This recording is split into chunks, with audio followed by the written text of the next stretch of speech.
Hi, Church at Main family. We're the Robbins family. I'm Amy. This is Addie, Aiden, and Aaron. And we're excited to read to you tonight from the Jesus Storybook Bible. We are going to read Daniel and the Scary Sleepover. Let me put on my narrator glasses for you guys so I can read the story. Daniel and the Scary Sleepover. Things were not looking good for God's people. They had been captured and taken far from home, and now they were slaves to the king of Babylon. But God had not left his people. He was with them, and he was looking after them. Let's see Daniel. Daniel loved God and obeyed him. Now God made Daniel able to understand lots of difficult things. So it wasn't long before the king of Babylon noticed him. King Darius liked how clever Daniel was, and so he made Daniel his most important helper of all and put him in charge of lots of other helpers. But the other helpers didn't like this.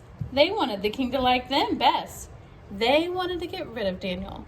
So they spied on Daniel. They tried to find things wrong with Daniel, things they could tell the king, things they could, but wait. There weren't any. None. They couldn't find anything at all. Except there was just one thing. Every day, 3 times a day, without fail, no matter what, Daniel went to his room, closed the door, and prayed. They smiled to themselves. Let's get the king to make the law. No one is allowed to pray to anyone except to the king. Daniel won't obey this law, and he will be punished. They were pleased with themselves for being so clever and hurried off to tell the king. The king liked their idea. Oh, yes, that's a good idea. He didn't know they were tricking him. So he made it into a law. Everyone must pray. Everyone must pray. Only to me. Only to me. If you don't, the lions will have you for their dinner. The lions will have you for their dinner. Oh man, Daniel heard this. He knew it was wrong to pray to anyone except God. He had to do what God said, whatever it cost him, even if it meant he would die.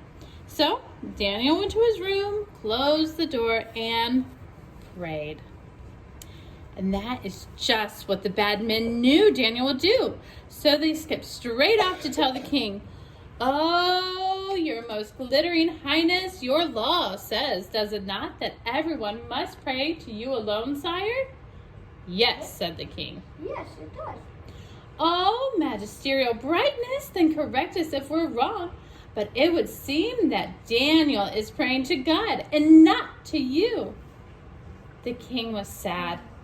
He had been tricked. He didn't want to hurt Daniel, but he couldn't change his law. So he let the soldiers throw Daniel into the lion's den.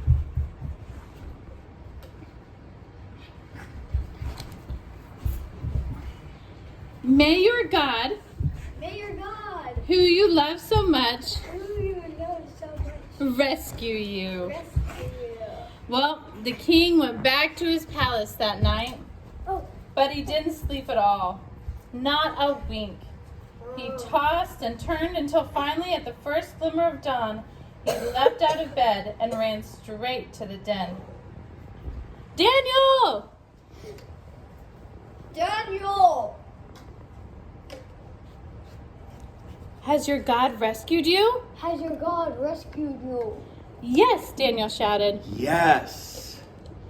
God sent an angel to close the lion's mouth. God sent an angel to close the lion's mouth. And there, resting his head on Daniel's lap, was the biggest lion of all, purring like a little kitten. The king brought Daniel out of the den.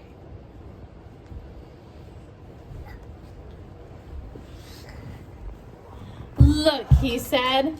Look! "Daniel doesn't even have a scratch." Daniel doesn't even have a scratch. The king made a new law. Daniel's God is the true God. Daniel's God is the true God. The God who rescues. The God who rescues. Pray to him instead. Pray to him instead.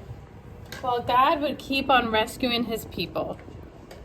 And the time was coming when God would send another brave hero like Daniel, who would love God and do what God said, whatever it cost him, even if it meant he would die.